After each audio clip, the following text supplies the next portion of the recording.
नमस्कार दोस्तों। दीनदयाल जी की पत्नी को गुजरे ज़माना बीत गया। अपने 2 बेटों और 1 बेटियों को अपनी मेहनत से संघर्ष से पाल पोस कर दीनदयाल जी ने जवान किया। बड़े बेटे सुधीर की शादी कर दी। बड़ी बहू घर में आई। कुछ दिन तो रही ससुर और देवर और ननद के साथ, लेकिन फिर बड़ा बेटा शहर जाने लगा तो अपनी पत्नी सुशीला को लेकर चला गया। फिर दीनदयाल जी और छोटा बेटा राजेश अकेले रह गया। छोटी बेटी ज्योति थी।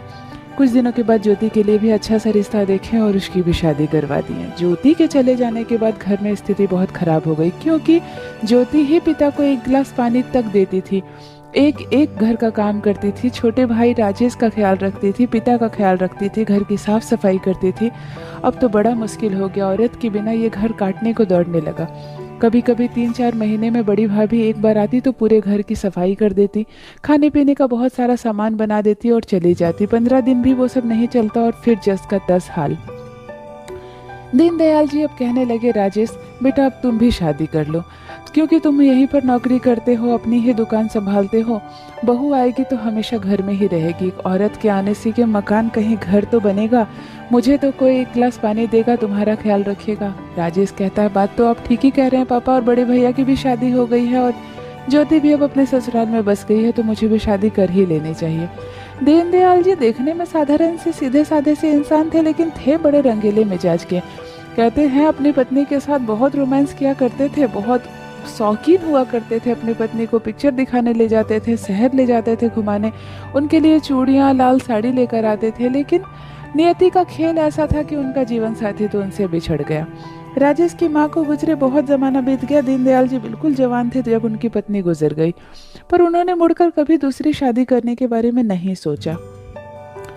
राजेश के रिश्ते की बात चलाने लगी। बहुत सारे लड़की वाले को रिश्ता आया, लेकिन दीनदयाल जी ने पसंद नहीं किया। वो चाहते थे कि मेरे घर में पढ़ी लिखी और खूबसूरत बहू आए। बस ये सुंदर होने की जो शर्त रख दी थी, हर लड़की सुंदर नहीं होती थी। किसी के पिता अमीर होते थे, पैसे देने के लिए तो बहुत तैयार होते थे, पर बेटी का नैन नक्श उतना अच्छा नहीं होता था, तो दीनदयाल जी ना कर देते थे। राजेश ने कई बार पिता से कहा कि पापा इतनी सुंदर लड़की मत ढूंढिए मेरे लिए, जो मिल रही है कर दीजिए, घर में रोटी तो बनेगी। पर दीनदयाल जी की मन में इच्छा थी कि नहीं, मेरी बड़ी बहू खूबसूरत नहीं आई है, बहुत साधारण सी देखने में लंबी चौड़ी सी लड़की आई है, और अब शादी के बाद 2 बच्चों के बाद तो और भी अजीब लगती है देखने में। मेरे राजेश की जो पत्नी आए वो बहुत ही खूबसूरत आए। ढूंढते ढूंढते एक प्रिया का रिश्ता आ ही जाता है। प्रिया शहर की लड़की है, लेकिन गांव में ही उसके माता पिता बसे हैं। शहर में बीए पास करने के बाद प्रिया फिर से गांव में माता पिता के पास आके रहने लगती है। जब प्रिया का रिश्ता राजेश से तय होता है तो प्रिया राजेश को एक बार में फोटो देख के ही पसंद कर लेती है और चाहती है कि नहीं, मुझे शादी के बाद नौकरी या काम नहीं करना है, मैं घर को अच्छे से संभालना चाहती हूँ और अपने पति के साथ रहना चाहती हूँ। यही सोचकर प्रिया राजेश से शादी के लिए हाँ कर देती है। राजेश तो प्रिया को देखते ही फिदा हो जाता है। भला इतनी सुंदर पढ़ी लिखी लड़की मुझे देखते ही हाँ कर दी। राजी खुशी राजेश और प्रिया की शादी हो जाती है। प्रिया जब शादी करके आती है तो बड़े संस्कारों से साड़ी ही घर में पहनती है और सर से आंचल नहीं हटाती है। मोटे मोटे घुंघरू वाले पायजेब पहनती है, पैरों में चौड़ा करके आलता लगाती है और खूब सारी चूड़ियां और कंगन पहनती है हाथों में। प्रिया के आने से जैसे घर का माहौल ही बदल गया। जब प्रिया और राजेश की शादी हुई तो बड़े भाई और भाभी भी पूरे 1 महीने की छुट्टी लेकर गांव आ गए। भैया तो कुछ दिनों के बाद चले गए, पर बड़ी भाभी को छोड़ गए कि प्रिया को तुम तौर तरीके, इस घर में रहने का सलीका सब कुछ सिखा दो। यहाँ कोई औरत नहीं है, सास नहीं है, तुम ही सास के समान हो। बड़ी भाभी प्रिया के साथ राजी खुशी रहने लगी। दोनों देवरानी जेठानी खूब हंसी मजाक ठिठोली करते और एक दूसरे के साथ समय बिताते। छोटी नैना ज्योति भी आ गई थी शादी में और काफी दिन वो भी रह गई, लेकिन अब 1 महीना पूरने के बाद ज्योति के ससुराल वाले उसे लेने आ गए।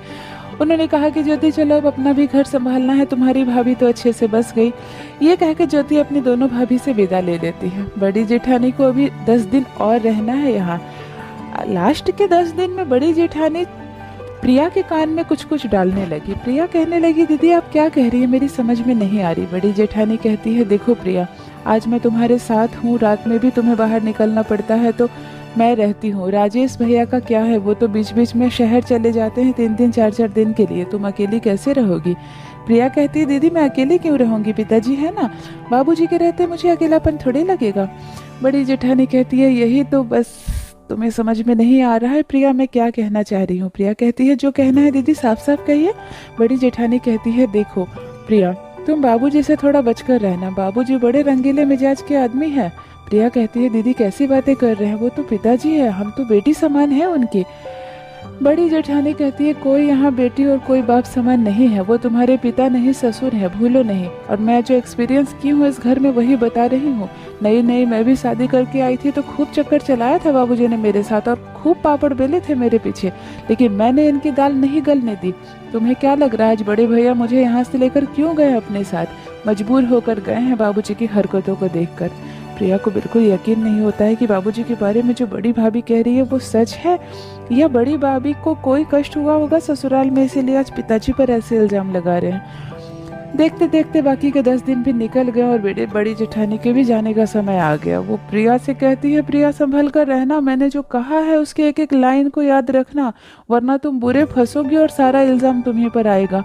बहुत घबरा सी जाती है प्रिया, नई बहू भी है और बड़ी जेठानी ने ऐसी ऐसी बातें बताई हैं ससुर जी के बारे में। बड़ी जेठानी जी तो एक बार ये भी कही है कि मैं कुएं पर पानी भरने गई थी, एक बाल्टी पानी खींच नहीं पा रही थी, बहुत बल लग रहा था और मुझे ऐसा लग रहा था जैसे बाल्टी मेरे से छूट जाएगा। तभी पिताजी भाग कर आ गए और कहे कि लाओ मैं भी तुम्हारी मदद कर देता हूँ। बाल्टी खींचने के बहाने उन्होंने मेरी कलाई दबा दी थी, मेरी 2-4 चूड़ियाँ भी टूट गई थी, पर उन्होंने हाथ नहीं छोड़ा मेरा। उस दिन तो मैं जैसे तैसे बच गई, लेकिन ऐसी कई घटनाएं हैं जिसे मैं भूल नहीं सकती। प्रिया को ऐसी ऐसी बातें बताई हैं बड़ी जेठानी की, प्रिया की तो खून सूख रही है कि मैं क्या करूं और क्या ना करूं। अभी से राजेश को क्या कहूँ, और फिर बड़े बाबूजी ने मेरे साथ कोई ऐसी हरकत की भी नहीं।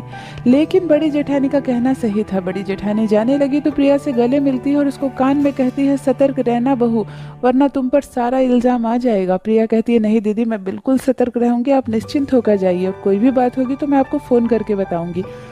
प्रिया उस दिन से अलर्ट हो जाती है, जान जाती है मेरे ससुर जी की बुरी नीयत है, और सच में 2 ही दिन के बाद ससुर जी अपना रंग दिखाने लगते हैं। बात बात में प्रिया को चाय तो कभी पानी तो कभी तेल तो कभी मलहम, कुछ ना कुछ बहाने से अपने कमरे में बुलाते हैं। प्रिया सर पे आंचल रखकर घूंघट लेकर जाती है और देकर आ जाती है। कभी ससुर जी कहते हैं, बेटा मेरा पैर में दर्द है, पैर दबा दोगी? प्रिया कहती है, नहीं बाबूजी, मैंने अपने घर में अपने पिताजी का भी पैर कभी नहीं दबाई हूँ, मुझे पाँव दबाना नहीं आता। ससुर जी देखते हैं कि प्रिया बहुत बचती है मुझसे, लेकिन फिर भी कभी खाना खाते वक्त ससुर जी कहने लगते हैं, दाल में नमक नहीं है, थोड़ा नमक लेकर आना। प्रिया अच्छा खासा नमक चीनी सबका ख्याल रखती है, लेकिन बाबूजी प्रिया को किसी न किसी बहाने अपने पास जरूर बुलाने की कोशिश करते हैं। लेकिन प्रिया को जब जेठानी जी ने कह दिया है कि बाबूजी की नीयत ऐसी है और उनसे बच कर रहना है, तब से प्रिया इतना अलर्ट रहती है कि पूरी जिंदगी में कभी मेरे आचरण व्यवहार पर कोई उंगली ना उठे और मुझे बाबूजी को से कभी कोई शिकायत भी ना हो। इसीलिए प्रिया रिश्तों का मान मर्यादा समझते हुए बाबूजी से बेहतर दूरी बनाकर रखती है और हर वक्त अपने पति को सारी बातें बताती है और अपनी समझदारी से इस घर गृहस्थी को अपने हाथ में ली हुई है। तो ये थी दोस्तों नई बहू और ससुर जी के बदले बदले नियत की एक छोटी सी कहानी। आशा करती हूँ दोस्तों कहानी आपको पसंद आई होगी। मेरी कहानियाँ पसंद आए तो चैनल को सब्सक्राइब जरूर कीजिए, हर रोज लेकर आऊंगी दिल को छू जाने वाली 5 अलग अलग अनोखी कहानी। धन्यवाद।